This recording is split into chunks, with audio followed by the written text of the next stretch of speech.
नेपालका युवाहरूले गरिबी, बेरोजगारी र सामाजिक अवरोध जस्ता चुनौतीहरू सामना गर्दै आफ्नो जीवनलाई अगाडि बढाइरहेका छन्। यी सङ्घर्षका कथाहरू हामी सबैका लागि प्रेरणादायी छन्। रोल्पाका सन्देश थापा गाउँमै जन्मिएका थिए।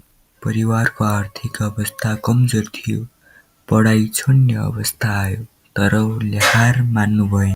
सन्देशले गाउँमै सानो कृषि व्यवसाय सुरु गरे, तरकारी खेती र स्थानीय उत्पादन बजारमा पुर्याए। आज उनी गाउँका अन्य युवालाई पनि उद्यमशीलता सिकाउँदैछन्। उनको सङ्घर्षले देखाउँछ सफलता सहरमै होइन, गाउँमै पनि सम्भव छ। सन्देश जस्ता युवाहरूले देखाएका सङ्घर्ष र सफलताका कथाहरूले हामीलाई प्रेरणा दिन्छन्।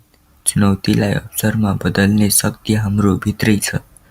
नेपालका युवाहरू भविष्यका आधार स्तम्भ हुन्। यदि तपाईँलाई यस्तो प्रेरणादायी सामग्री मनपर्छ भने हाम्रो च्यानललाई सब्स्क्राइब गर्नुहोस्, लाइक र सेयर पनि गर्न नबिर्सनुहोस्।